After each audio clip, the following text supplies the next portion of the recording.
Sabe quando a crise chega e os novos problemas pedem novos olhares? É preciso se adaptar, buscar novos rumos, alternativas. Mas sabe aqueles problemas de sempre? Eles também precisam dessa visão criativa que gera soluções diferentes. Se você é um empreendedor que tem a inovação em seu DNA, precisa conhecer o FNE Inovação. Com essa linha de crédito, o Banco do Nordeste financia projetos de implantação, expansão, modernização, reforma e relocalização que tragam inovações para produtos, serviços, processos e métodos organizacionais nos empreendimentos.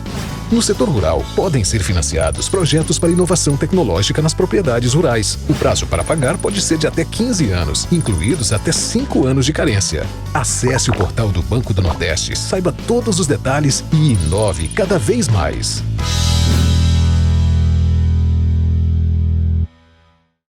Bom, primeiro desejar boa tarde a todos, agradecer à Findes e ao Governo do Estado do Espírito Santo pelo convite. Nós temos já há muito tempo uma parceria estreita com o Governo do Estado e o IBP, junto com o Governo do Estado, sempre que pode, participa dos eventos e para nós é um prazer.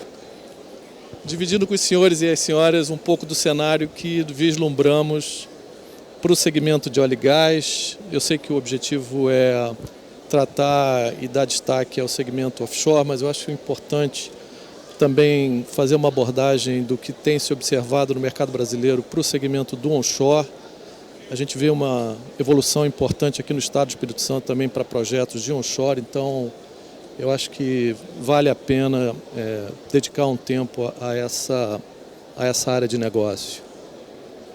Bom, o objetivo da apresentação não é, naturalmente, entrar em cada um dos projetos. Para isso, a gente tem participantes aqui da Petrobras e de outras empresas que vão dedicar o tempo e as suas apresentações para destaque do projeto A, B, C e D, mas sim dar aos senhores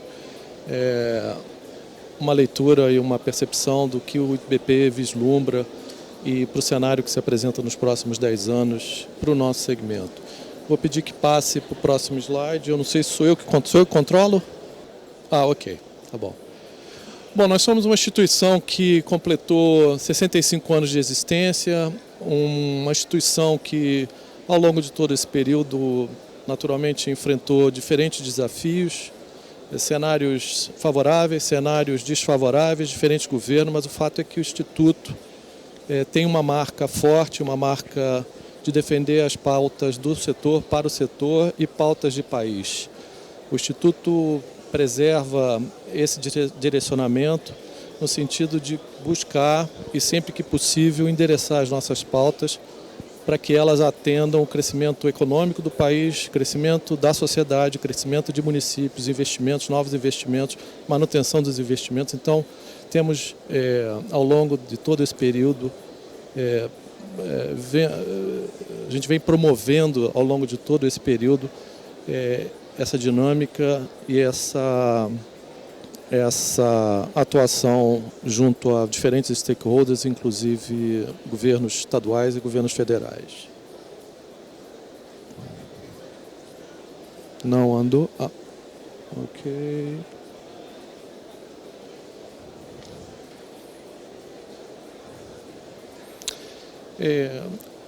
Nós temos um universo de empresas bastante diversificado no nosso conselho. O IBP tem um conselho de administração. Nesse conselho temos várias empresas, desde a Petrobras, como Shell, Repsol, Galp, mas também empresas que atuam no segmento do downstream. E aqui os senhores podem ver os nomes e os destaques para essas companhias. É um conselho bastante diversificado e um conselho que preza e promove essa pauta de crescimento econômico para o setor no nosso país.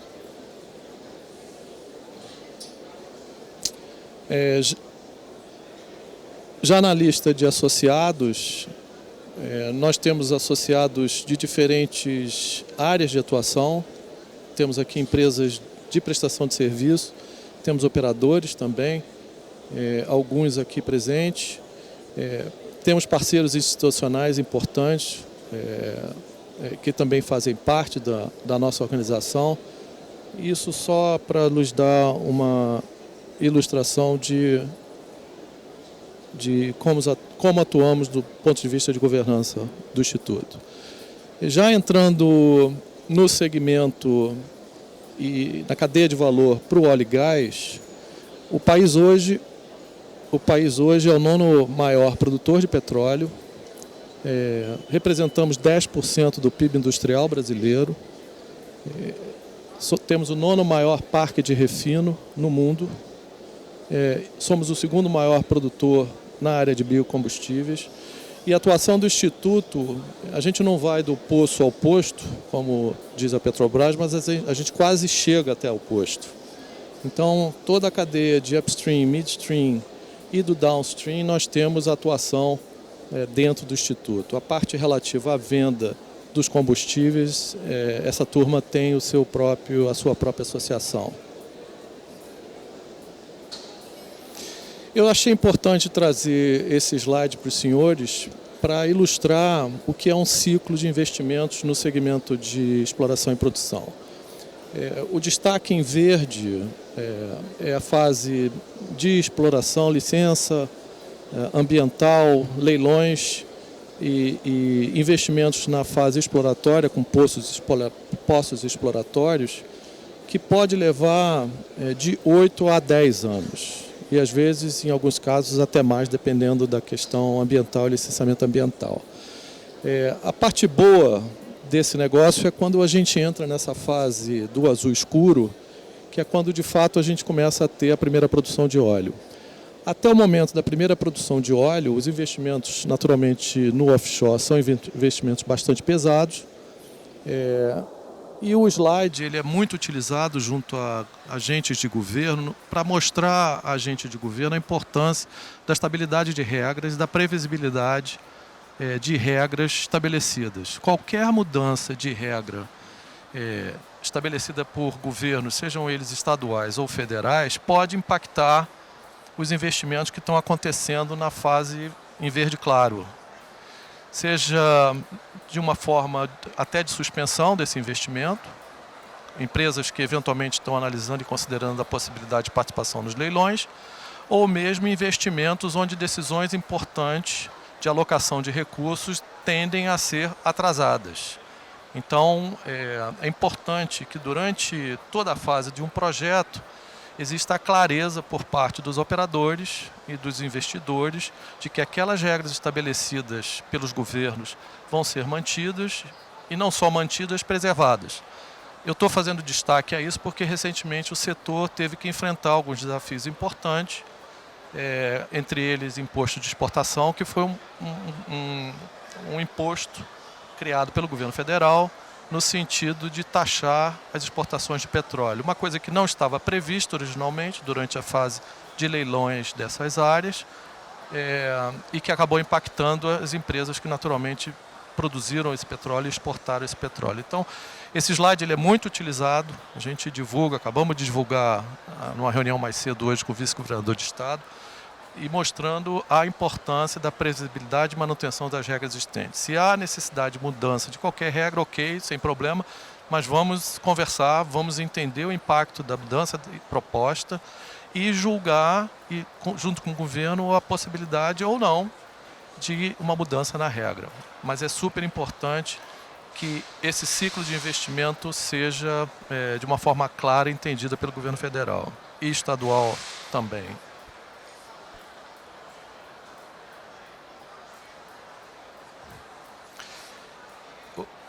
Ele está acelerado isso aqui, rapaz. Voltou. Isso é um pouco, esse slide traz um pouco do que foi a evolução do setor, e principalmente já a partir da abertura do mercado lá em 97, 98. Em azul a gente percebe bacia de Campos principalmente e outras bacias, hoje consideradas bacias maduras. Em verde claro o ativo, principalmente ativos no pré-sal, mostrando a curva de crescimento na produção. Em cinza claro, o onshore brasileiro. E, naturalmente, a abertura do setor que aconteceu lá em 98 foi muito positiva para a economia nacional e positivo para estados e municípios, uma vez que houve uma arrecadação bastante expressiva de tributos resultante da produção de petróleo, seja ela em terra ou mesmo no mar. A gente já observa em 23, acho que não dá para perceber ali ainda, mas já em 23 a gente consegue ver uma curva sendo modificada em azul escuro, resultado dos projetos de desinvestimento da Petrobras e esses campos maduros que vão ser produzidos por empresas que adquiriram esses ativos. Ainda em 23, talvez mais em 24, a gente vai perceber também um incremento nessa produção, resultado da revitalização dos campos de Marlim e outros projetos que a Petrobras certamente vai estar conduzindo na revitalização desses campos. O pré-sal continua mostrando resultados bastante positivos ao longo dos próximos anos, mas já em 31, a gente observa 32, a gente observa um declínio na produção do pré-sal. Vocês devem estar acompanhando bastante o debate que vem acontecendo na questão da margem equatorial, e a margem equatorial traz o que é necessário para o setor e para toda empresa operadora de petróleo e gás. Novas reservas precisam ser descobertas e a margem equatorial hoje é uma nova fronteira que nos traz a possibilidade de descoberta de reservas expressivas. Digo isso porque nós temos Suriname e Guiana entregando projetos importantes, com volumes expressivos de reservas descobertas, e também o que se observa do outro lado do Atlântico, em reservas descobertas na costa africana. Então, há um debate nesse momento, o IBP espera que a decisão ela precisa ser uma decisão de Estado, não é mais uma decisão técnica, deixou de ser uma decisão técnica já há bastante tempo, porque se trata, na verdade, de segurança energética para um país que tem 200 milhões de habitantes, mais de 200 milhões de habitantes. Então, segurança energética, resultado do conflito na Europa, a gente observa que virou um tema muito importante e, consequentemente, a margem equatorial entra nessa equação como um tema bastante importante para o país. Ele está andando sozinho, eu acho que é você que está mudando, não é não? Um outro elemento importante que a gente destaca sempre para governos, é a representação do petróleo e gás na balança comercial brasileira. Somos hoje o segundo item da balança comercial brasileira. Esse quadro na esquerda mostra o resultado ali em 22, a linha em laranja, ou vermelho, laranja, é o resultado do saldo da balança para petróleo e derivados, aqui inclui-se os derivados de petróleo também, e a curva da direita mostra uma demanda de combustíveis que, a despeito de crescimento ou não crescimento econômico, segue caminhando numa curva ascendente. Acho que é um pouco daquela história que, mesmo dormindo, o Brasil cresce. Então, e esse cenário, próximos 10 anos, mostra um cenário de crescimento na demanda, e não só na demanda, como também na produção de petróleo. O país sai hoje de 3,2 milhões de barris de petróleo dia para 5 milhões de barris de petróleo dia, produção de petróleo nos próximos 10 anos. Eu acho que o próximo slide ilustra isso. Não, esse slide trata ainda da arrecadação de participações governamentais e tributos entre o período de 2009 e 2022. Ele está acelerado pra caramba. E nesse slide, os senhores podem perceber, para cada um desses tributos, sejam eles estaduais ou mesmo federais, o quanto é representativo a atuação do nosso setor para a economia nacional e para estados e municípios. Então, é um setor que tem, sim, uma importância bastante significativa na economia nacional.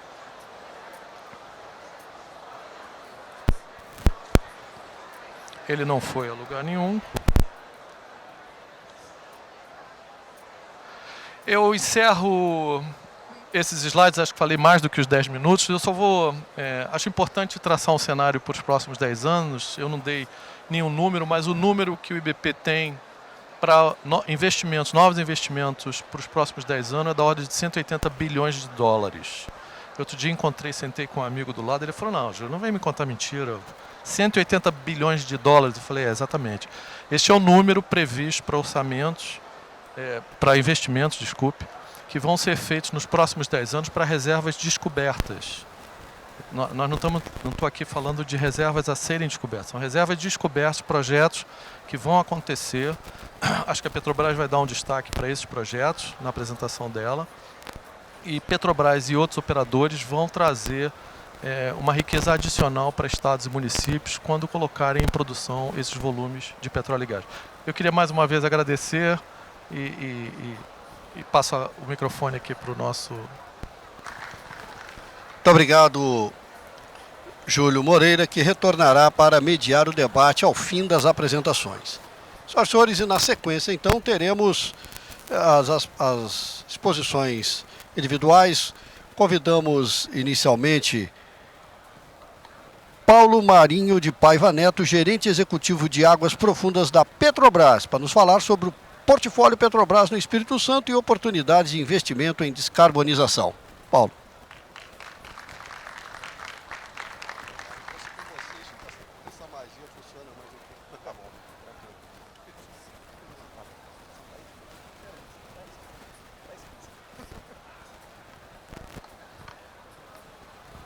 Boa tarde a todos. Só digam se o som tá bom, né? Ok. Bom, Paulo Marinho, gerente executivo de Águas Profundas da Petrobras, na área de exploração e produção. Eu sou responsável dentro da Petrobras pela operação da Bacia de Campos e Espírito Santo, tá? Qual é o meu foco aqui com a apresentação, tá? A gente tem um tempo aqui curto, né? O Júlio acho que foi muito feliz em dar a visão aqui da indústria como um todo, aqui, uma visão do EIP, né? Falando de passado, falando um pouquinho de futuro. Meu objetivo aqui é falar das oportunidades que a gente tem na Bacia de Campos. Vou dar um foco um pouco especial aqui na área do Espírito Santo, né? Para todos terem uma visão do que a gente está caminhando e de fato a gente vive um momento assim muito entusiástico, posso dizer assim, tá? Acho que é um momento importante, um momento que a companhia fincou o pé muito fortemente na transição energética. É o nosso próximo salto, né? Transição energética justa, mas a gente só faz a transição energética justa com a base sólida, né, em cima do óleo e gás, e é isso que eu vou apresentar aqui, como a gente pode produzir cada vez mais, né, um petróleo de muito valor ambiental também, que é o foco aqui da feira, tá bom? Vamos lá. Vou falar um pouquinho aqui em 3 slides sobre o Espírito Santo, só para contextualizar como é a nossa unidade aqui, passar alguns dados nossos, né? O Espírito Santo é parte da história da Petrobras. Nós estamos fazendo nesse ano 70 anos, e aí o Júlio comentou aqui 65 anos de IBP, né? E nós estamos aqui no Espírito Santo há 66, então as histórias, elas de fato caminham juntas, né, ao longo de todos esses anos, tá? O Espírito Santo é o 3º maior produtor de óleo e gás do país. Aqui a gente teve o nosso primeiro poço marítimo. Não foi a nossa primeira produção, mas foi o primeiro poço a ser perfurado em águas no mar, né? Depois a gente teve o início da produção lá em Sergipe, mas aqui foi o primeiro poço. A inovação com os capixabas, né? A gente vem desenvolvendo soluções. Aqui a gente está com uma parte do nosso time, aqui do estado, time especialista em inovação. Pioneirismo, né? São 15 anos da produção, primeira produção do pré-sal, e a primeira produção do pré-sal foi aqui no estado do Espírito Santo, no nosso Parque das Baleias, né? No campo de Jubarte. E integração do Edivite. Aqui Edivite é o nosso prédio, né? O edifício Vitória. Quem não conhece, né? Vale a pena conhecer, um edifício fantástico, inclusive. E a gente suporta atividades para toda a companhia. A gente suporta a partir do Edivite as atividades daqui do Espírito Santo. A partir daqui a gente controla também e opera, né? Faz a gestão de campos no norte do Rio de Janeiro, e tem algumas atividades que a gente faz a partir daqui para toda a companhia. Queria só destacar, né? A gente está aqui com a Eduarda, né? Gerente geral da unidade do Espírito Santo, e o nosso time aqui, né? Do Espírito Santo. Obrigado. Valeu.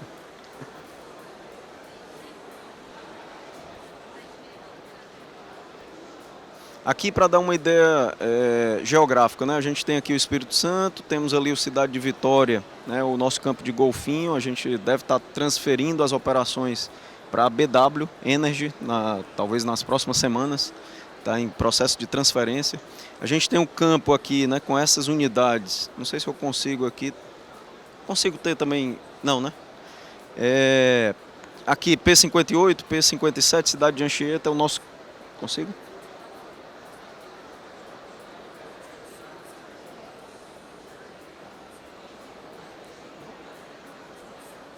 Eu acho que é por causa da tela, né? Tranquilo. Mas vocês vão acompanhando aqui. A gente tem o nosso campo de Jubarte, Parque das Baleias, escoando para o estado do Espírito Santo, 2 plantas, a UTGC e a UTG Sul. E a gente opera a partir daqui, né, pela unidade do Espírito Santo, alguns campos também do norte do Rio de Janeiro, dentro da Bacia de Campos, como são o caso de Roncador e o caso de Albacora. Tá? Então, essa é a nossa operação aqui no estado do Espírito Santo. No mapa, né, chama a atenção sempre do estaleiro ali de Aracruz, a gente tem o Jurong, muitas atividades dentro do nosso plano de investimentos são realizadas aí, né, no estaleiro. Não necessariamente os investimentos daqui, feitos aqui no estado do Espírito Santo, mas em outras áreas da União, tem muita atividade aqui. Hoje, a nossa produção é em torno de 270 mil barris na Bacia de Campos, dos quais a metade são produzidos aqui, é produzida aqui no estado do Espírito Santo. 6,6 milhões de gás de produção, dos quais também a metade a gente produz aqui no estado do Espírito Santo. Hoje temos mais de 10 mil colaboradores no estado e desses, né, mais de 7 mil operam em águas profundas, operam nas nossas plataformas da Bacia de Campos. Aqui, para dar uma ideia do gás, o gás é algo que a gente tem uma discussão muito forte, né, atualmente. E só para mostrar aqui o que a gente produz, 6,6 milhões são produzidos. A gente consome, né, nas nossas operações 2,3 milhões de metros cúbicos de gás. É um consumo importante e fundamental para a operação de petróleo. E a gente exporta 4,3 sem injetar nada, né? Então aqui na Bacia de Campos a gente não faz injeção de gás, a gente de fato escoa todo o nosso gás produzido, além do consumido.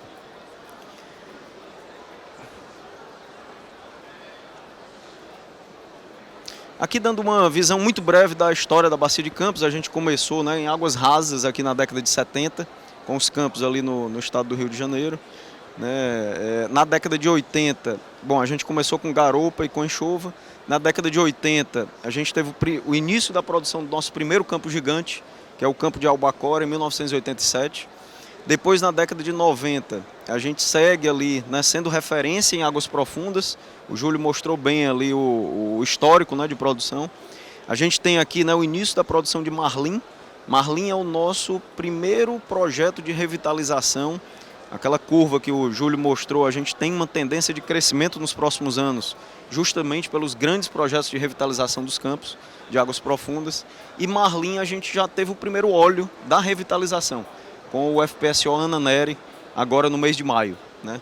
Marlim é o nosso campo, o maior campo produtor da história da Petrobras em águas profundas, né? Não falando do pré-sal, em águas profundas. Começamos em 91. Recebemos prêmio OTC, né, da indústria internacional em 1992 em Marlim. Depois, né, seguimos ali com o desenvolvimento dos sistemas, ganhamos outro prêmio OTC em Roncador, dessa vez em 2001, e seguimos ali um marco muito importante que é o início da produção do pré-sal, como eu disse, aqui no campo de Jubarte, ali em 2008. Então percebam que durante toda a história aqui da Bacia de Campos, né, hoje todos esses ativos que estão aí em amarelo são operados e geridos aqui pela unidade do Espírito Santo, pela UNES, né, Espírito Santo. Então, sempre o Espírito Santo fazendo-se presente aqui na história também da Bacia de Campos, tá? Petrobras na Bacia de Campos, a gente tem uma produção acumulada de 14 bilhões de barris, as 23 unidades em operação, cerca da metade são geridas pelo Espírito Santo. Mais de 250 postos produtores e injetores de água e de gás, e a gente tem mais de 15 mil quilômetros de linhas submarinas. Então percebam que é uma cidade, realmente uma população grande que a gente tem, né, de instalações na Bacia de Campos. Da nossa produção, atualmente, cerca de 21%, a produção Petrobras é proveniente aqui, né, da Bacia de Campos. E no material do IBP ficou claro, na nossa produção do pré-sal cresce muito, seja pré-sal daqui, seja pré-sal da Bacia de Santos, então é uma produção relevante. Boa parte dos projetos de revitalização daqui da Bacia de Campos também produzem no pré-sal desses reservatórios, desses campos que a gente tem aqui na Bacia de Campos, tá? Plano de renovação, o que é, né? Por que a gente chama plano de renovação da Bacia de Campos? O Júlio mostrou ali na história, né? A gente vem um ciclo natural, né, de todo o campo de petróleo. Você tem uma fase ali de descoberta, depois de investimento em desenvolvimento, depois de produção, e o campo cai naturalmente a sua produção. É o ciclo natural. E a gente aqui tem uma série de atividades que pode fazer em campos maduros, e estamos fazendo, né, atividades como essas que estão aqui na gestão estratégica integrada. Então, projetos exploratórios, revitalização, como eu disse, temos projetos complementar, que é colocar poços novos nas instalações existentes, escoamento, melhoria de eficiência de plantas, aliás, de malha de escoamento de gás e óleo, o que a gente tem lá no solo submarino, a gente está melhorando também.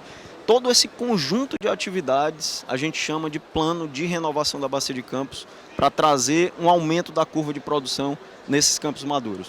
Então aqui, né, os campos aqui do norte, né, Jubarte, Roncador, Albacora, todos esses campos são geridos aqui, né, pela unidade do Espírito Santo. E aqui a gente tem os demais campos da Bacia de Campos. E a gente tem essas atividades e esses números aqui previstos. Se eu conseguir passar... Opa!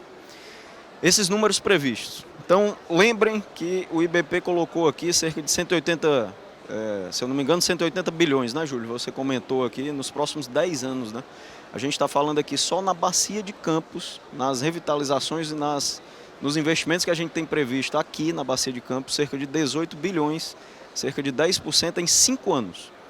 Então, para campos maduros é um investimento altamente significativo quando a gente fala de revitalizações, né? A gente está falando aqui de mais navios, de mais poços, né, de infraestrutura a ser aportado aqui nos nossos campos da BC, né, da Bacia de Campos. Serão 6 novas unidades estacionárias de produção até 2028, mais de 200 novos poços de petróleo, revitalização, como eu disse, da infraestrutura, de oleodutos, gasodutos e malha ótica, né, para interligar aqui com terra as nossas plataformas. E a nossa produção operada, que hoje é em torno de, na Bacia de Campos, é em torno de 600 mil, a gente prevê aí no ano de 2027 atingir cerca de 900 mil barris de petróleo, de óleo equivalente, tá? Aqui está a distribuição dos FPSOs, dos novos navios que a gente vai trazer. O FPSO Ananeri, né, que está lá embaixo ali, foi o FPSO que eu disse, começou a produção em maio, no campo de Marlim. Então a gente retorna à produção do campo de Marlim, é o primeiro projeto de revitalização já em curso, né, com produção. O FPSO Garibaldi está na locação do campo de Marlim, então deve estar entrando em operação nas próximas semanas já. O FPSO Maria Quitéria é aqui no estado do Espírito Santo, no campo de Jubarte. Ele entra em 2025, vou falar um pouquinho mais sobre ele daqui a pouco. Revit de Albacora, esse FPSO para entrada em 2027 está em processo de contratação nesse momento. A gente deve receber propostas das empresas nos próximos meses. Temos o BMC 33, que não é operado pela Petrobras, mas é operado pela nossa parceira Equinor, né, junto conosco. Então é operado pela Equinor, o projeto foi recém-aprovado e a gente tem uma boa expectativa em 2028. E o Revit mais recente, que a gente colocou no mercado na semana passada, né, foi a contratação de um FPSO para Barracuda Caratinga, que também é um campo, né, são campos da Bacia de Campos. Então são 6 até 2028 e a gente tem ali, faço questão sempre de frisar, o em estudo, ali em amarelo, nós não paramos, tá? Não é isso que a gente tem, entre aspas, apenas, né? Já é muita coisa, mas a gente está com projetos em estudo, né, e nos próximos meses, aí, poucos anos, a gente deve estar apontando novos investimentos para um período pós-2028.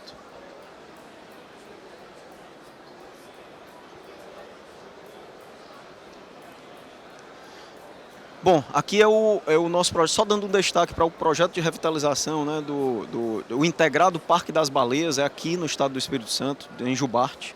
Né? Não vou ler aqui as informações, mas é um projeto clássico e típico de revitalização. A gente tem aqui várias unidades, né, distribuídas aqui no campo de Jubarte, vocês podem ver aqui, e a gente vai aportar mais um FPSO, né, que deve chegar no final de 2024 para 2025, e a gente inicia a produção em 2025.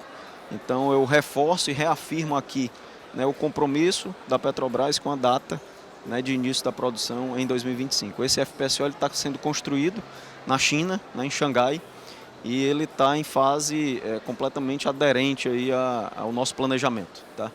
A gente deve produzir aqui a capacidade de óleo de 100 mil barris de petróleo, capacidade de gás de 5 milhões de metros cúbicos. Então é um FPSO importante e que eu destaco, né, é o alinhado, né, a toda a nossa diretriz, né, de descarbonização e de transição energética, mas falando aqui mais da descarbonização das nossas operações de óleo e gás, colocar no mercado um óleo, né, cada vez mais limpo, né, e ambientalmente aderente. A gente está com um FPSO aqui com sistema All Electric, sendo o primeiro a produzir.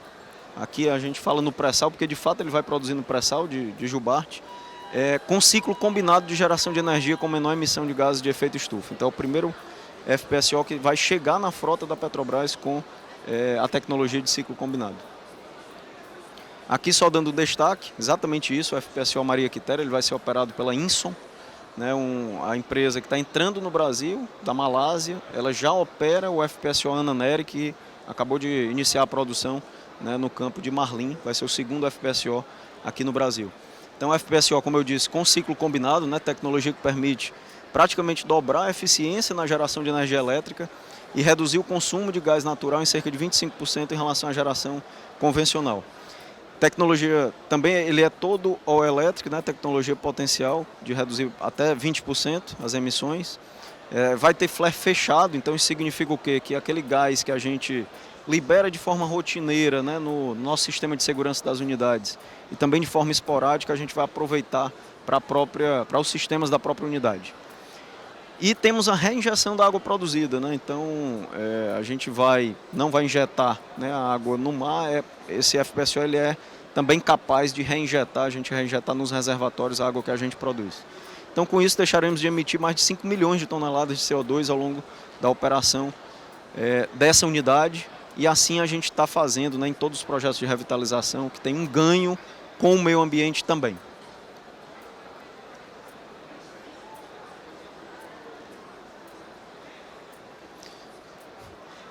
Revitalização de Albacora, não vou citar aqui, mas só para mostrar para vocês, aquele FPSO que também a gente deve estar recebendo propostas.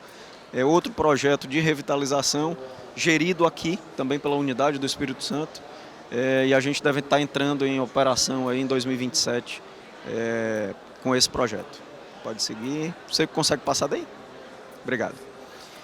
Parcerias estratégicas. Dentro da Bacia de Campos, a gente tem parceria estratégica com a Equinor, a quem eu respeito muito, né, e agradeço em todo o evento que eu estou, né, o grande trabalho, né, um trabalho de parceria muito bom, né, que denota a confiança das nossas empresas, e a Equinor também, assim como a Petrobras, tem o drive, né, forte, né, ligado ao meio ambiente, ligado à transição energética, ligado à descarbonização, e a gente tem uma parceria aqui no campo de Roncador, gerido também pela unidade do Espírito Santo.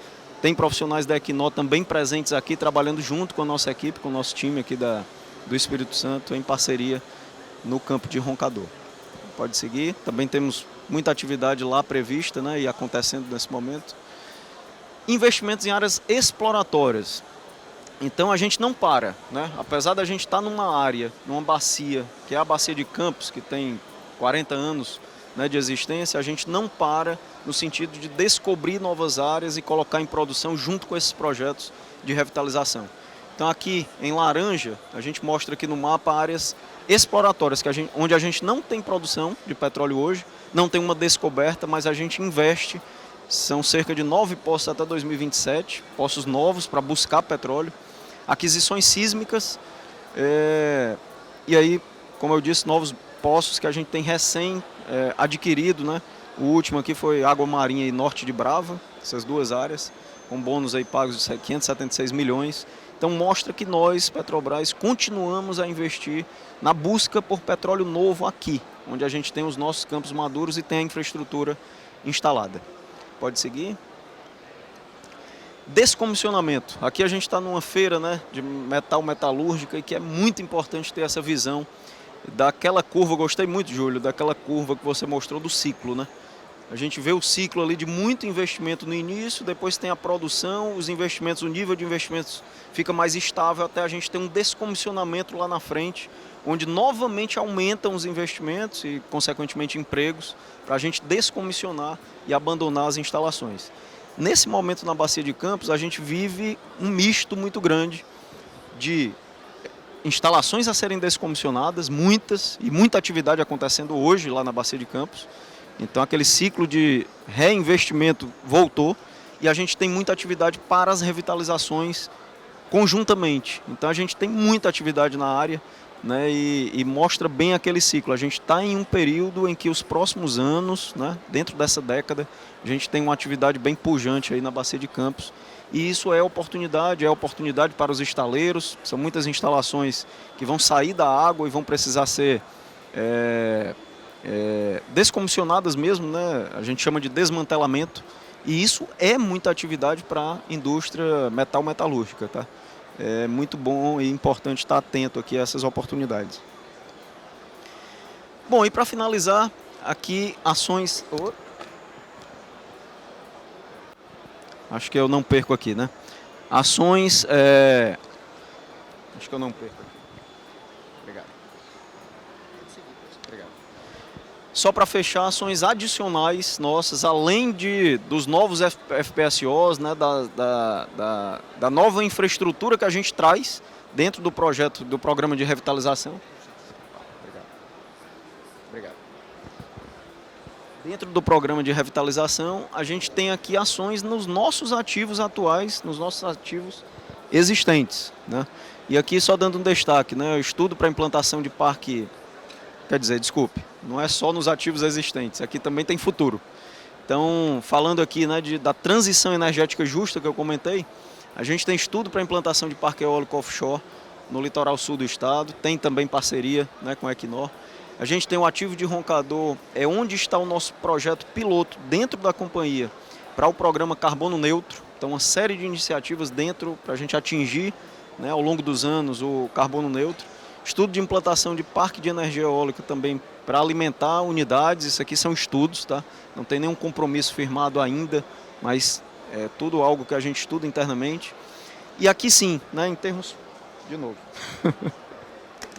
Pode deixar, tranquilo. Não, tranquilo, aqui tá beleza. E aqui só mostrando nas nossas instalações existentes, né? Então, só até o ano de 2022 a gente já... conseguiu otimizar, né, cerca de 150 mil toneladas de CO2, né, nas nossas operações, com operação otimizada de turbogeradores, aumento de disponibilidade das unidades de recuperadoras de vapor das unidades, ajuste de processo, né, para reduzir queima em tocha de emissão direta. Claro que o trabalho inicial, né, leva ao futuro e a gente tem hoje ainda mapeado uma série de iniciativas, né, que a gente tem hoje com o que está mapeado e de forma mais concreta, ainda estima cerca de redução de 80 mil toneladas de CO2 até 2026 e continuamos estudando novas iniciativas sempre, né? Então são 23 ações mapeadas, né, internamente para captura de oportunidades e implantação de 73 iniciativas de redução de emissões de gás de efeito estufa. Aqui, né, a gente está com uma boa parte, né, da nossa turma aqui, é muito capaz, capacitada e está imbuída em trabalhar para isso aqui acontecer e que já está acontecendo. Então, queria fechar aqui minha fala dizendo que sem capital humano, né, competente, a gente não faz absolutamente nada, né, e sem diversidade também não, né? Então, fazer essa fala e esse pedido, né, aqui a todos vocês, né, de quanto mais a gente investir na nossa equipe, né, e aqui no Espírito Santo a gente tem de fato uma equipe competente, mas a gente faz com que as nossas operações tenham longevidade, estejam aderentes às nossas iniciativas estratégicas. Tá bom, pessoal? Muito obrigado a todos. Fica à vontade para levar. Nós que agradecemos Paulo Marinho por sua disponibilidade e parabenizando pela apresentação. Senhores, a sequência, teremos a apresentação da Equinor, que nos falará sobre plano de negócios e oportunidades para os fornecedores capixabas. Convido Márcio Moreira, Leader Supply Chain Management Procurement da Equinor.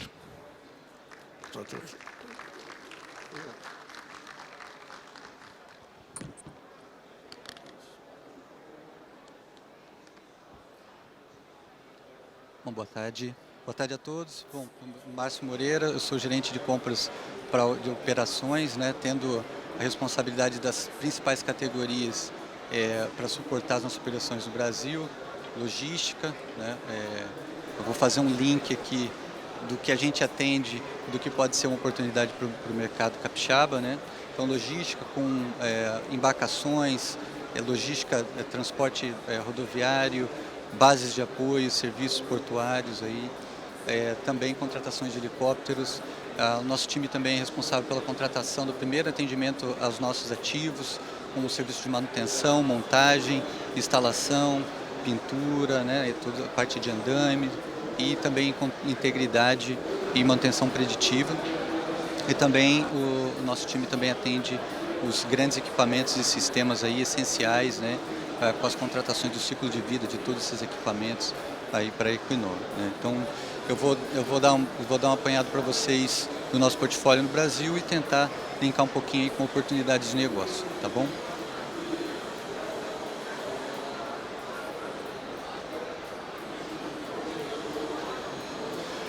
Vou começar a falar um pouquinho da nossa estratégia e também conectado com o tema da feira, né?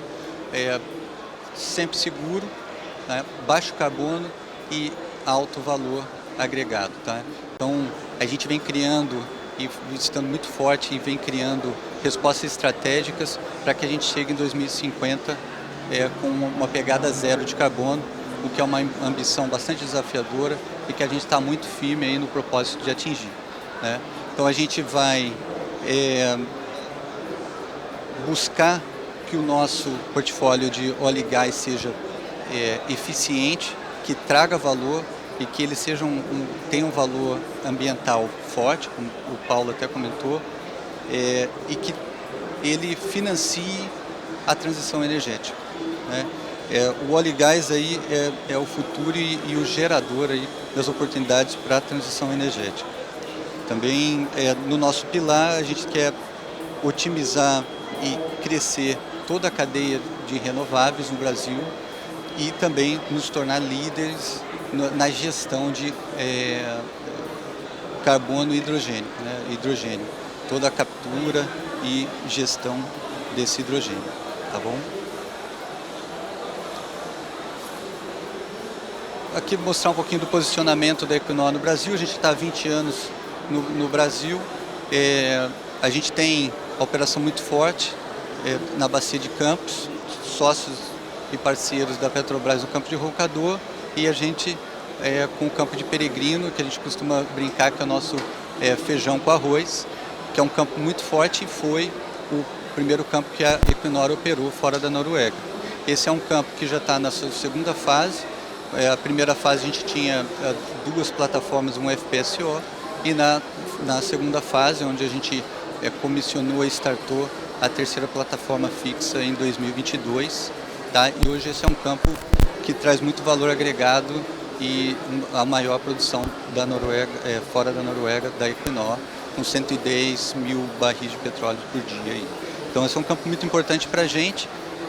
Esse campo está posicionado muito ao norte fluminense, próximo aqui do sul capixaba, onde oportunidades de serviços, tanto na metalmecânica quanto na parte de manutenção e integridade, pode ser uma oportunidade aí para o Estado. A gente tem 2 bases de apoio no Rio de Janeiro, né? Sendo uma delas no Porto do Açu, dentro da Biport, onde é muito próximo. A gente falar em termos de distância, é praticamente o mesmo tempo de vir do Rio de Janeiro para cá ou de Vitória lá para o Porto de Açu. Então existe muita vantagem e muita onde o Estado capixaba pode ser muito competitivo, dando suporte aí para a gente. Ainda no Norte Fluminense, né, a gente tem outras descobertas que eu vou passar para vocês.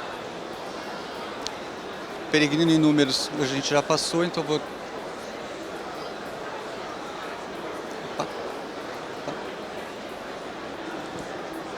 Dando continuidade ainda na Bacia de Santos, a gente tem o campo aí de Bacalhau. O campo de Bacalhau vai trazer o ciclo combinado no FPSO, onde a gente vai produzir com muito baixo CO2, uma eficiência muito grande.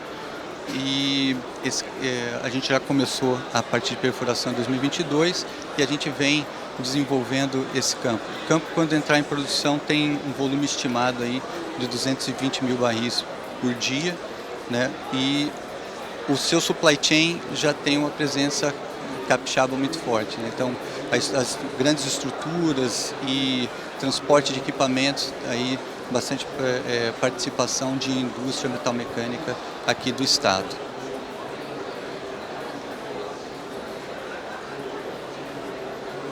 Agora na Bacia de Campos, o BMC-33, que a gente tem a parceria com a Petrobras. Esse é um campo de pré-sal muito importante, com uma reserva de gás em desenvolvimento que vai ser uma das maiores do país, né? A gente aprovou os investimentos na casa de 9 bilhões de dólares no começo agora de 2023 e esse campo tem um volume estimado aí de 1 bilhão de barris no seu ciclo de vida, com a produção de 16 milhões de metros cúbicos de gás, o que representa aí aproximadamente 15% da demanda de gás do país. Então esse é um investimento muito importante, a gente vai colocar muito foco e já que a gente já está, no momento que a gente está falando, já tem contratações em andamento, o FPSO já foi fechado com a MODEC e a estrutura submarina com a Tecnip FMC e esses supply chains aí com grande possibilidade na indústria metalmecânica aqui do estado. Já é bastante madura a utilização de alguns desses fornecedores aqui do estado do Espírito Santo.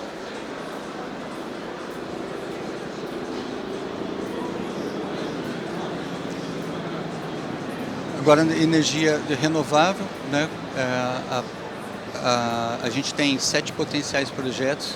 A gente acabou de assinar um memorando de entendimentos com a Petrobras, para estudos, né, ainda, com um potencial de 14,5 gigawatts aí de produção de energia eólica offshore, né? A gente está aguardando ainda, vai submeter esses estudos para o IBAMA e a gente depende aí do marco regulatório para a gente conseguir depois começar os investimentos.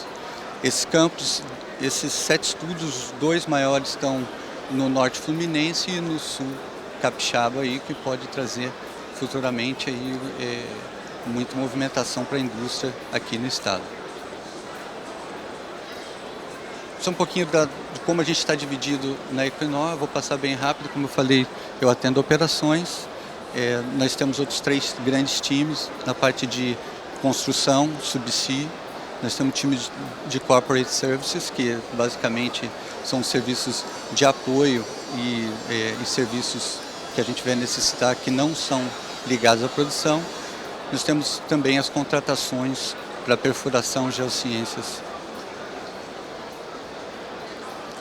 Voltando aqui no mapa, a gente conclui com uma visão do posicionamento na Bacia de Santos, né, projeto Bacalhau, com todos os navios de suporte, toda essa gama de serviços a partir da cidade do Rio de Janeiro. Campo de Peregrino, no Porto da Sul, no Norte Fluminense, muito próximo aqui ao estado. E os campos de energia solar que eu não comentei antes, mas que são... nós temos parcerias, nós somos sócios desse campo, mas não operamos diretamente, sim a Scatec, que é a nossa parceira global nesses campos solares, lá em Mendubim e também o Apodi, lá no Ceará.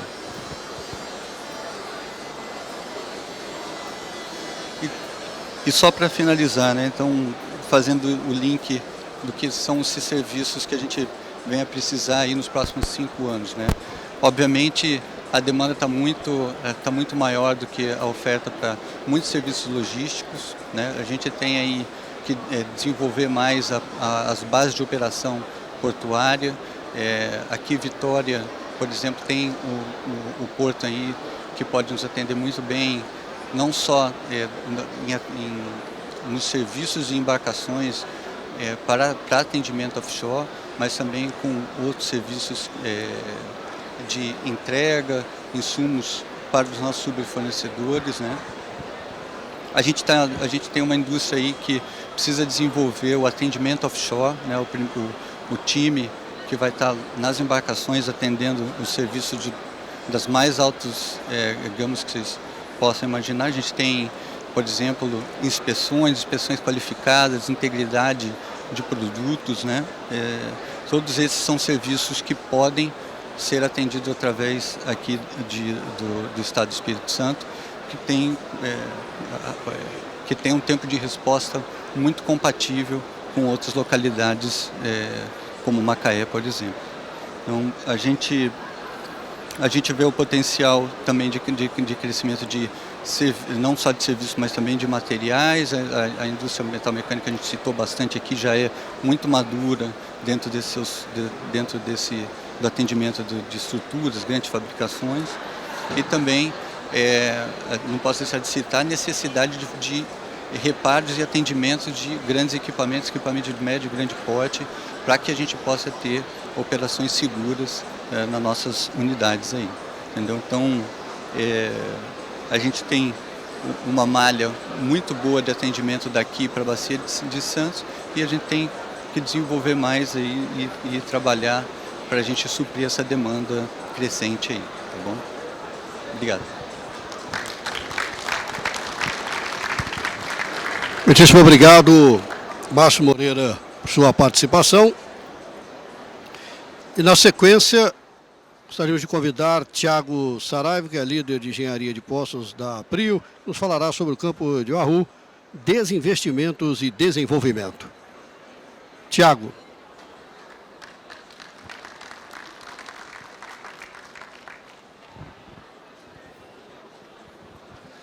Boa tarde. Na verdade, o Tiago Saraiva viria, não pôde. Eu sou o Tiago Laureano, né? Sou o xará dele. Satisfação estar aqui no Espírito Santo, satisfação estar participando dessa feira. Eu vim apresentar aqui o projeto Na verdade, vim apresentar o histórico da PetroRio, que é a PetroRio, como foi o crescimento dela e as perspectivas futuras aqui. E essa perspectiva futura é muito linkada ao estado do Espírito Santo, né, com o campo de Uaru, que está bem aqui no norte da Bacia de Campos. Eu sou engenheiro especialista de poços, né? Eu estou focado dentro da PetroRio para o projeto de Uaru, então a gente trabalha em toda a questão do planejamento do poço, da construção desse poço até entregar ele para a equipe de subsídio para que produza o óleo, seguindo logicamente todas as normativas ANP, NORSOC, mundiais, né? E a gente tem total liberdade, além do planejamento, de buscar fornecedores, porque a PetroRio, né, muita gente fala assim, a PetroRio é uma empresa pequena. Eu considero a PetroRio uma empresa enxuta, né?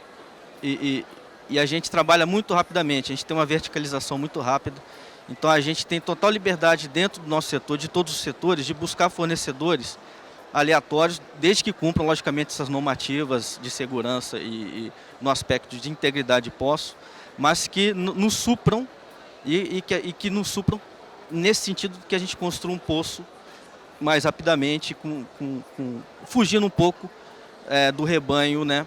Então a gente sempre trabalha nessa questão, muito aberto às novas tecnologias também e tudo mais.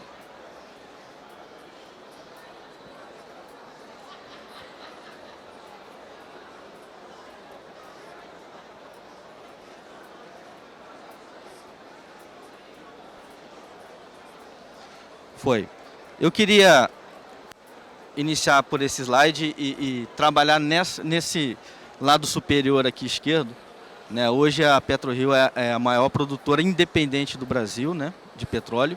Nós produzimos hoje 100 mil barris de petróleo por dia. E isso vem muito em função dessa questão de ser enxuta, de ser menos burocrática, né? Então a verticalização muito forte. Então nossas tomadas de decisões técnicas partem diretamente para questão comercial, questão legal e já parte para a diretoria, né? A gente quer sempre otimizar tempo e otimizar nossos recursos e aplicar eles da melhor maneira possível. E a PetroRio começou, né? A gente hoje era PetroRio, a gente hoje se intitula PRIO, né? Houve uma mudança aqui de nomenclatura. Ela começou adquirindo o campo de Polvo em 2014 da BP e da Maersk, né? É um campo maduro já. E conforme o Paulo citou aqui, houve um processo de revitalização.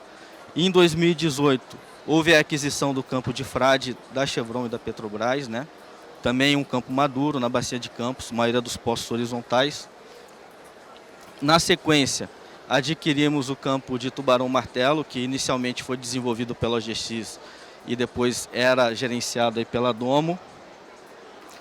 A PetroRio, em 2020, compra 35% de Wahoo e no ano seguinte compra mais uma parcela desse campo, que é um campo que a gente vai desenvolver, essa perspectiva futura.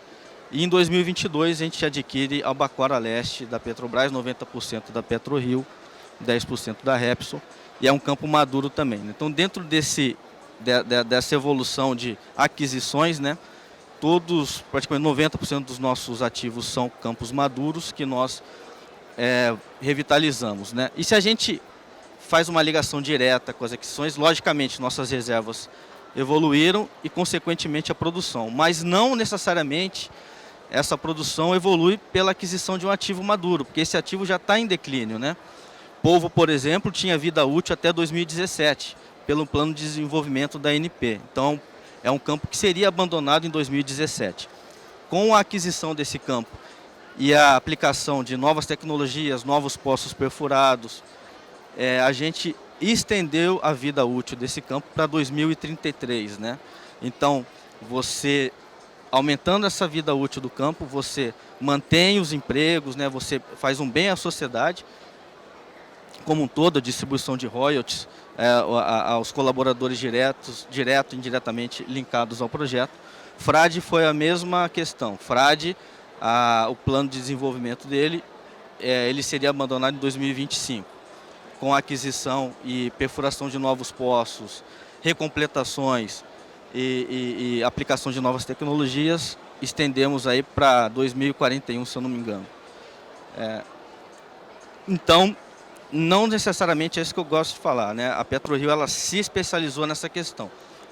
Ela aprendeu a comprar campos maduros e a aplicar tecnologia e recurso corretamente para revitalizar esses campos. Tanto que o nosso lifting cost hoje, ou seja, a gente gasta $7,40 para um barril de petróleo. Então, mais ou menos essa correlação. Então, para cada barril a gente gastou $7,4 para extrair esse petróleo de lá. Então, a relação, a proporção de ganho é muito grande, né? Mas isso veio com realmente essa liberdade na escolha de fornecedores alternativos e na aplicação de tecnologias e de pessoal, recursos humanos especializados nessa questão.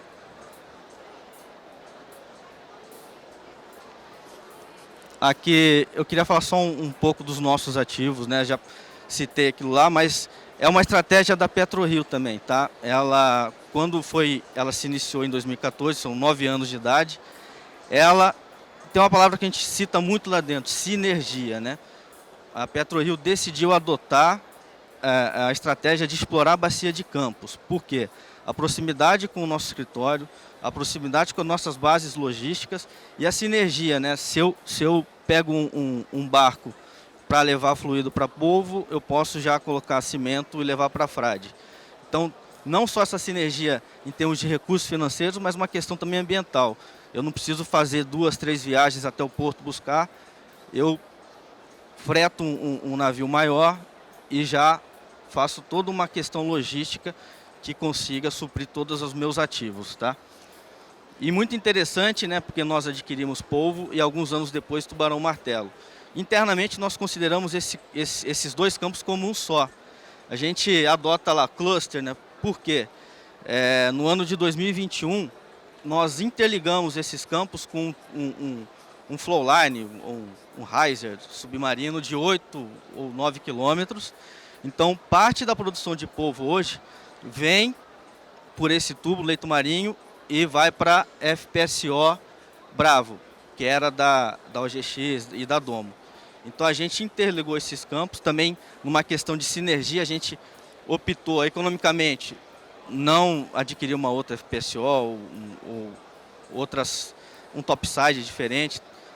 Então, ambientalmente, é favorável essa questão, você gera menos CO2, e economicamente a gente consegue, como eu falei para vocês, baixar o custo de recuperação de óleo. Frade foi adquirido em 2018 e Albacora agora, como eu citei para vocês, no ano passado. E Frade hoje é atendido pela FPSO Valente. Polvo é um campo, plataforma fixa. Essa plataforma, além de perfurar, ela também produz, processa. E essa interligação com o Bravo de Tubarão Martelo é que possibilitou essa extensão de vida útil do campo, né?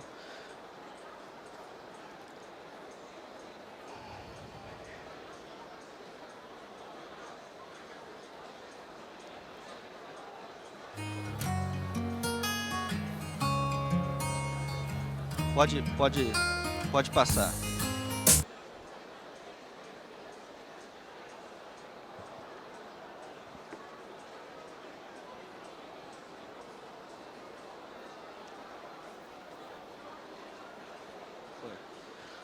Então, a gente fez um resumo assim do investimento.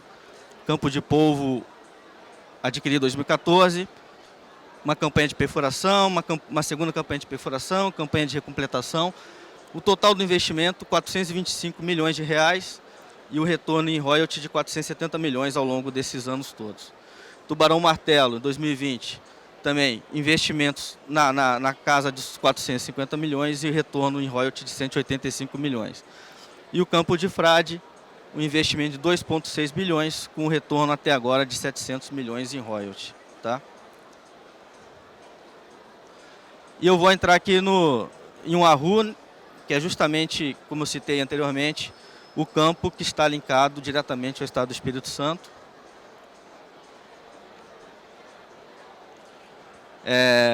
Diferentemente dos outros que eu citei, esse é o primeiro campo que a PetroRio vai produzir, desenvolver, a gente diz assim, do zero. Ela não é um campo maduro.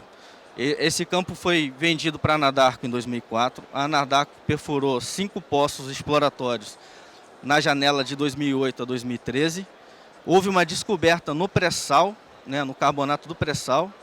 Esse campo ele é muito próximo ali de Jubarte, como o Paulo mostrou, entre Jubarte e Roncador.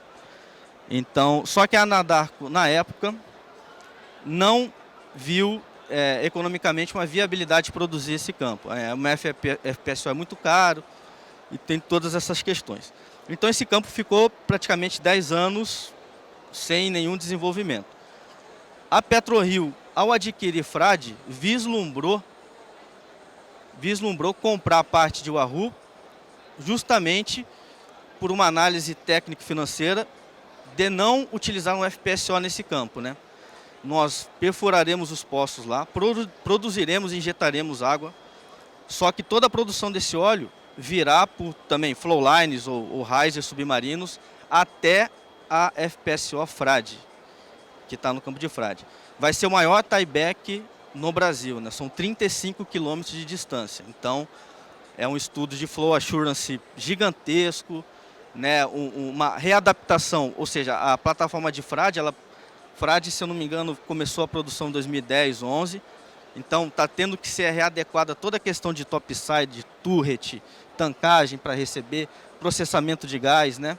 Até geração de energia, porque ela vai receber 40 mil barris de produção de Uaru. Então, a PetroRio adotou essa metodologia justamente seguindo uma questão técnico-financeira e uma questão ambiental também, que eu falo para vocês.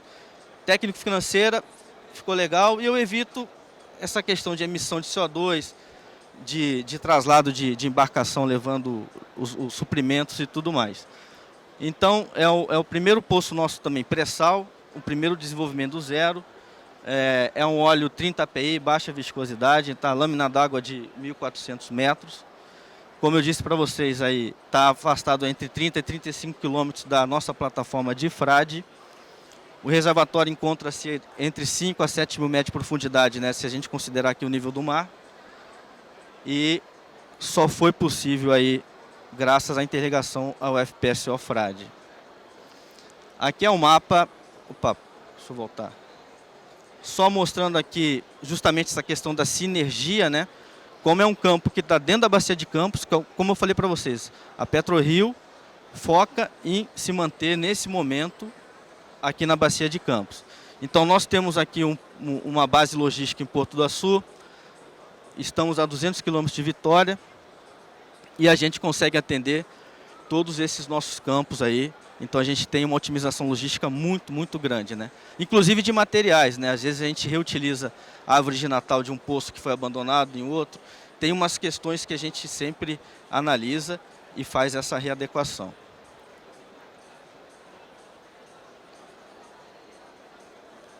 Aqui é só aquele histórico de Wahoo, né? Então a Anadarko em 2004 adquire, perfura os poços, descobre o óleo, faz um teste de longa duração.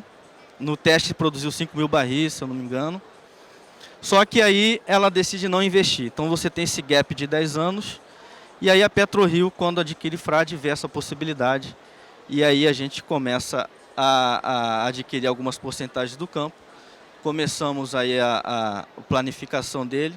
Inclusive a planificação e o contato com já fornecedor. A gente já tem fabricado umbilical, plet, plane, toda a questão de subsídio aqui no Espírito Santo com os fornecedores locais há mais de 1 ano e meio, né, desde que o projeto se iniciou. Então a gente já vem com uma parceria aqui com os fornecedores do Espírito Santo faz tempo também. Então aqui é uma ilustração, né, do fundo do mar. Então os poços serão 4 poços produtores, tá, e 2 injetores.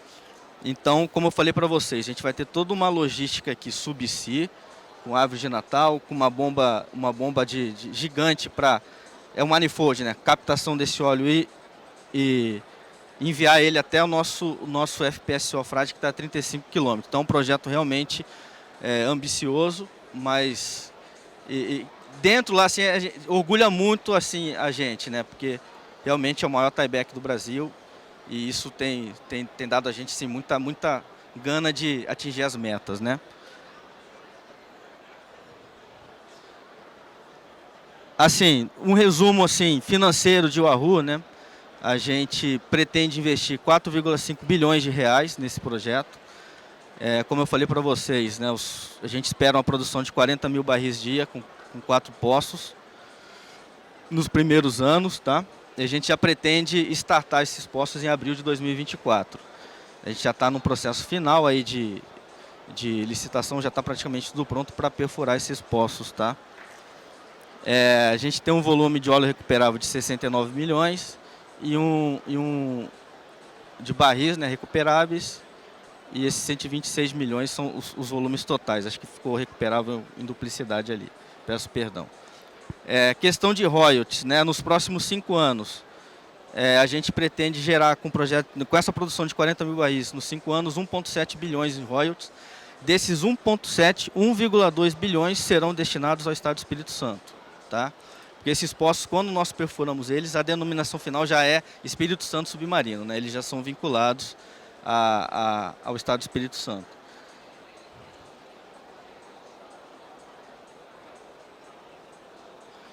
E fazendo uma correlação rápida, né? Os royalties recebidos pelo Estado no passado somaram a cifra de 1,6 bilhões de reais, né?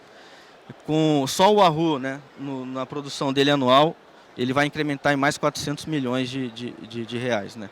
Então, um aumento aí de 25%. Então, é um input bastante forte de royalties de um projeto assim. E aqui é só, a gente fala assim, nossos fornecedores, mas são nossos parceiros, né?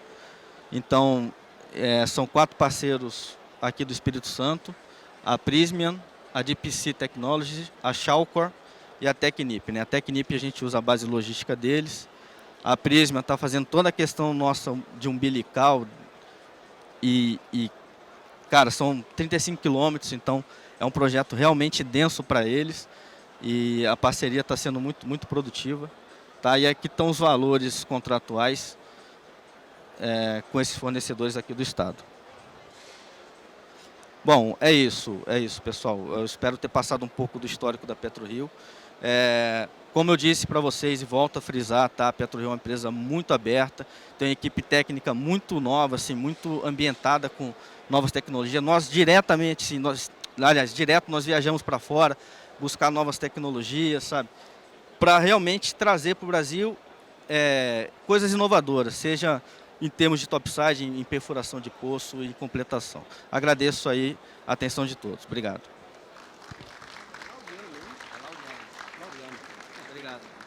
Tiago Laureano, PetroRio, muito obrigado por sua participação. Senhores, nós agora passaremos a um momento destinado a uma mesa redonda, um debate, e nós gostaríamos então de convidar Júlio Moreira, diretor de Exploração e Produção do IBP, para que venha mediar esse debate. E já de pronto convido Paulo Marinho, Márcio Moreira e Tiago Laureano para que venham estar juntos. Esteja à vontade. Acho que penso que aqui você fica de frente para os nossos expositores. Fica melhor. Muito bem.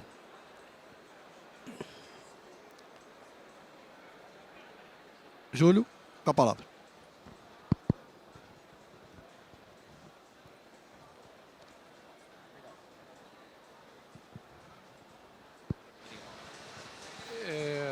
Mais uma vez, boa tarde. Nós tivemos aqui algumas apresentações que trouxeram para os senhores uma percepção muito interessante, por sinal. 3 projetos distintos. Um projeto que, ao meu ver, é muito interessante, que leva em conta aspectos de logística para decisões de investimento. Isso foge um pouco à característica do segmento do upstream, mostra criatividade, mostra resiliência e arrojo dos empreendedores. Projeto pujante da Petrobras, naturalmente, com seus projetos não só na bacia de Campos, revitalização de Albacora e de Marlim, como também projetos de exploração numa bacia considerada madura até então, como a bacia de Campos, que não está tão madura assim. Tenho certeza e desejo sorte ao Paulo, porque tenho certeza que novas descobertas vão ser feitas na bacia. E a Equinor também trazendo um projeto que é super importante para o mercado nacional, BMC 33, que vai abastecer o mercado nacional com 16 milhões de metros cúbicos dia de gás. Gás esse importante para um projeto de reindustrialização que esse governo, nesse momento, está buscando. Então, são 3 projetos que eu diria bastante importantes, não só para o nosso segmento, para a nossa indústria, mas também para o país, dentro de uma perspectiva de planejamento estratégico e planejamento de Estado. O evento, acho, tem uma característica especial, que é a questão de desenvolvimento de fornecedores. Eu vou focar um pouco desse debate nessa linha. Eu vi que, ao longo das apresentações, foram feitos destaque nos projetos de contratação. E a gente percebe grandes empresas já atuando com as 3 operadoras, não só a Petrobras, como a Equinor, como também a Prio. Mas eu acho também importante que a gente tente ajudar os fornecedores de pequeno e médio porte. Existem certamente fornecedores no Estado. Não acredito que o Estado seja, ou as empresas tenham problemas de ordem estrutural. O Estado se destaca por ser um Estado com uma visão de empreendedorismo, uma visão de pró-negócio, pró-business. Então, acho que o Estado do Espírito Santo ele se destaca em relação a outros estados, promovendo esses investimentos. Então, acho, e reitero aqui, inclusive, palavras que hoje mais cedo ouvi do vice-governador. Então, acho que, do ponto de vista de governo, acho que temos aqui um aliado. Do ponto de vista de governo federal e desafios regulatórios, estamos trabalhando em conjunto, as 3 empresas, com o IBP, porque através das nossas comissões a gente discute praticamente todos os dias esses desafios. Mas eu acho que o debate aqui serve de uma forma importante para a gente ajudar os pequenos e médios fornecedores de que forma entrar ou poderem participar de cada um dos projetos que tem as suas características. Então eu vou pedir para cada um de vocês, eu queria primeiro perguntar que tempo temos também, porque para falar honestamente eu não sei qual é o tempo que temos, porque pode ser que o debate continue por 1 hora, mas eu sou rigoroso. 15 minutos, então ok. Eu vou pedir a cada um de vocês para fazerem destaques, pontos positivos e desafios para esses fornecedores do Estado do Espírito Santo que querem participar e que não estão ainda participando da cadeia de fornecedores para cada uma das empresas. Então, a gente sabe e tendo operado projetos tanto em terra como em águas rasas e águas profundas para operadores internacionais, eu sei o quanto a gente é rigoroso. Então, acho que é importante os senhores darem alguma luz para esses fornecedores que certamente estão aqui participando desse debate. Vou começar com o Tiago. Por favor, Tiago. Ok. Justamente eu acho que a gente deixar a porta aberta para que eles possam compreender que tipo de projeto que nós temos, né? A gente viu aqui que cada operador tem um tipo de projeto. Por exemplo, essa questão dos umbilicais, né? A gente buscou, inclusive, fora e foi só esse fornecedor, logicamente. É uma multinacional, mas ele só é localizado aqui no Espírito Santo, né? Ele só tem essa filial, essa unidade aqui no Espírito Santo. E ele vai fornecer para a gente praticamente todo esse umbilical. Eu acho importante essa questão. Nós temos, inclusive, um corpo técnico lá, o pessoal do Espírito Santo. E é o que eu falei, a gente busca, às vezes, esses contatos. E a gente, quando nós não somos buscados, nós procuramos essas pessoas, marcamos reuniões, mostramos nosso projeto. E se eles conseguem atender a nossa demanda, nosso prazo, né? A gente geralmente trabalha com prazo muito curto, né? Então isso às vezes afeta os fornecedores. Mas eu acho que o primeiro passo é esse. Você conseguir mostrar teu projeto em detalhes e como esse fornecedor conseguiria se encaixar. E fornecer a liberdade para os seus colaboradores de buscar no mercado esses fornecedores que às vezes estão escondidos ou que são subfornecedores, né? Geralmente ele é um fornecedor de um grande, de um maior. Ele às vezes quer buscar você, mas ele não consegue porque está amarrado.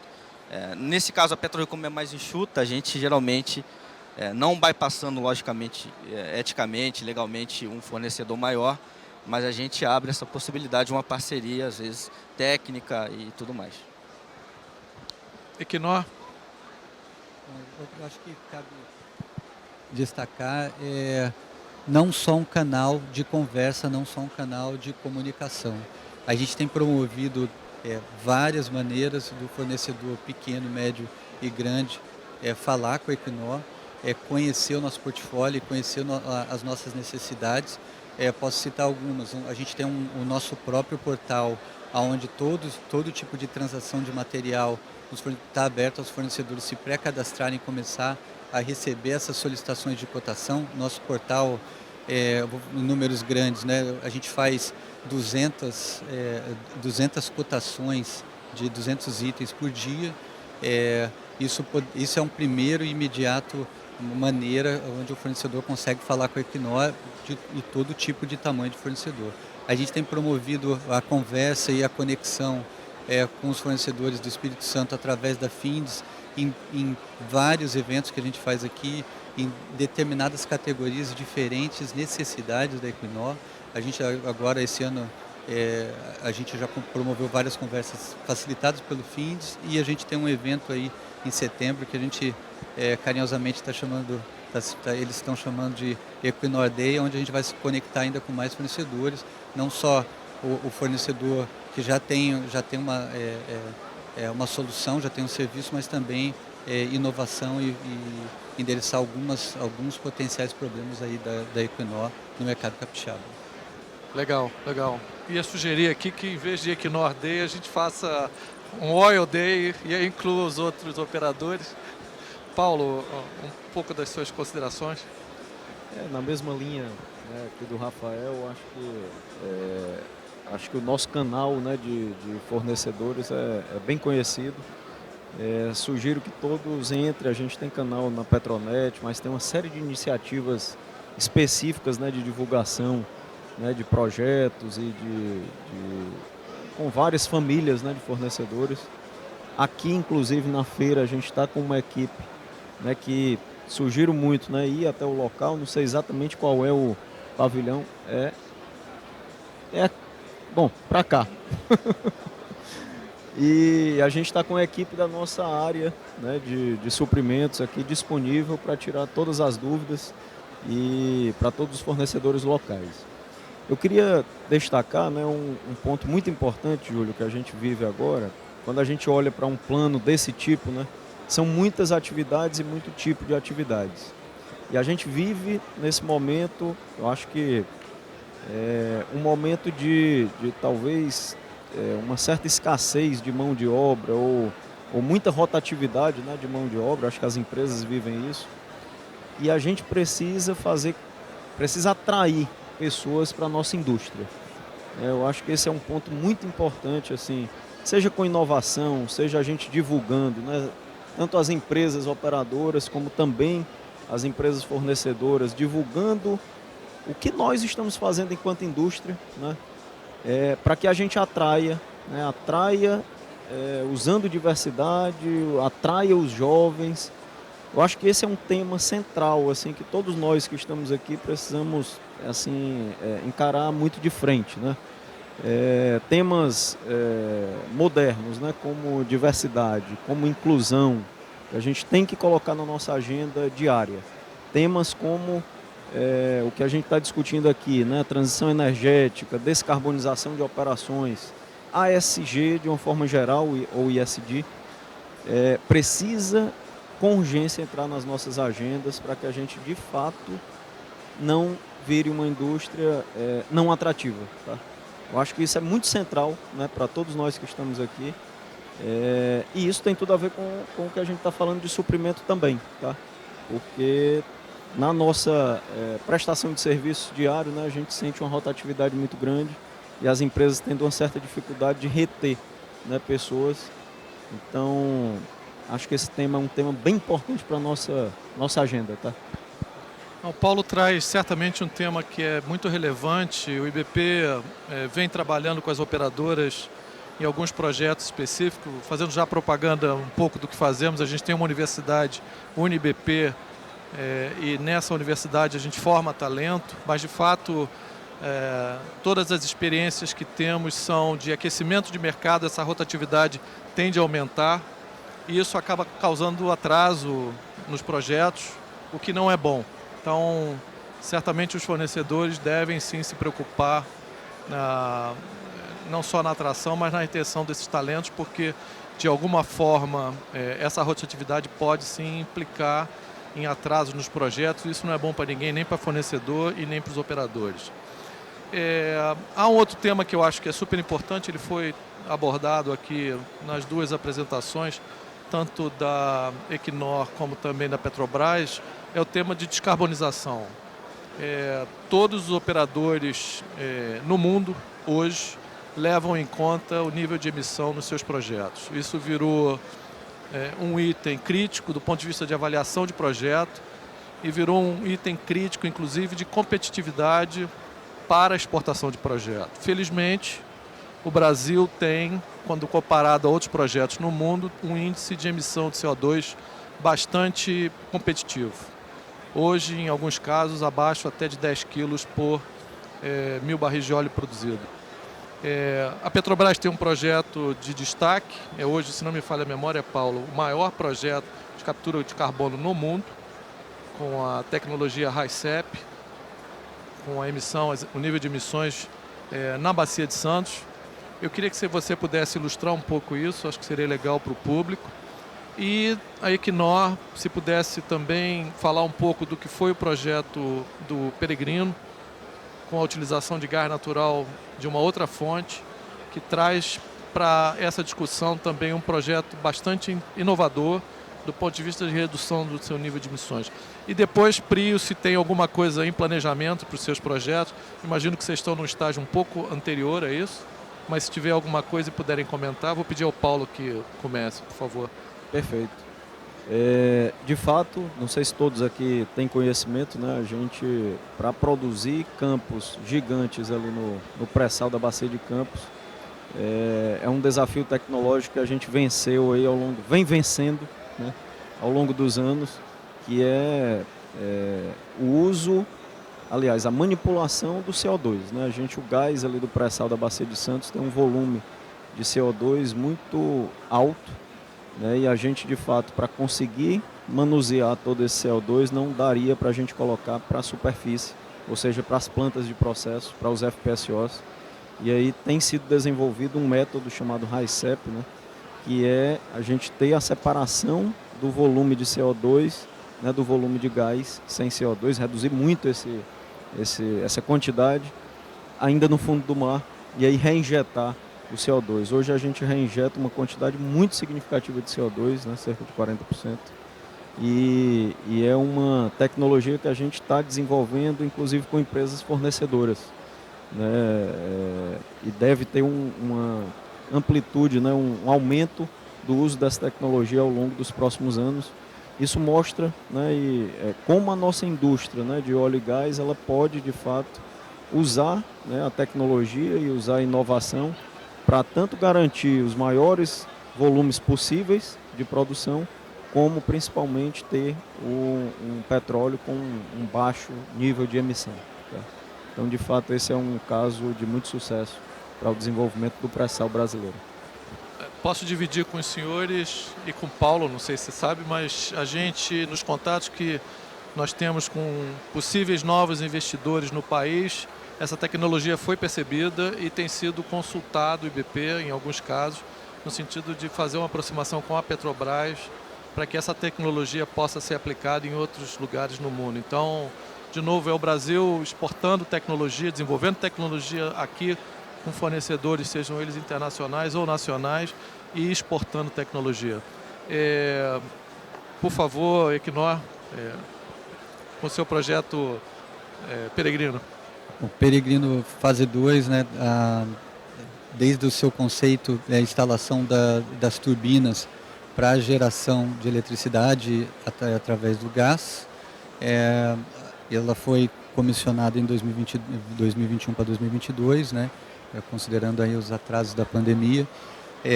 Ela reduz e muito o consumo de diesel no campo de Peregrino, tá? E a plataforma Charlie, né, que é a plataforma da fase 2, eletrifica todo o campo para produção mais eficiente do nosso óleo lá de Peregrino. A fase 2 ela tem reservatórios de característica diferente da fase 1, né, e a gente precisava ganhar eficiência e também garantir aí uma robustez maior para o campo de Peregrino para os seus próximos 30, 40 anos de operação aí. A gente teve bastante sucesso na negociação por uma fonte para o gás, né, para o GSA. Esse contrato é de longo prazo e tem aí trazido muita eficiência e redução de custo e redução de CO2 aí para Peregrino. Legal. Tiago? Assim como Peregrino, eu não cheguei a abordar o tema em detalhes, mas na aquisição de Albacora, né, como foi uma aquisição recente, há um plano parecido com esse dessa inversão de matriz, né? Trocar o diesel pelo gás produzido pelo campo ou pelos campos que estão em volta. Albacora Leste, né? Albacora Leste, perdão. A FPSO EP50, né, na época era uma das maiores FPSOs do mundo, quando foi lançada, e há esse estudo interno de fazer essa readequação de todo o topside da geração de energia e tudo mais.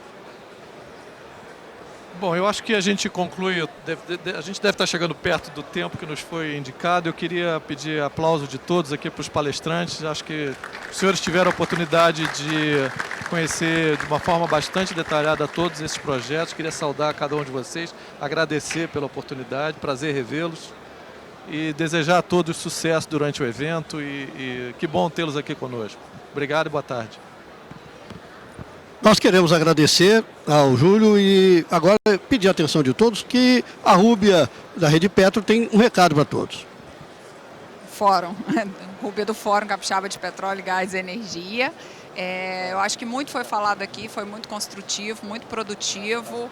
O Equinor Day está gerando um certo ciúmes e tudo que foi falado aqui, eu acho que fica a proposta da gente fazer um OIOES em São Paulo para apresentar os investimentos junto com o IBP, junto com todo o time de óleo e gás, que são oportunidades para o Espírito Santo. Então, em breve, vamos estar falando com todo mundo para trazer esse evento, para estruturar isso daí.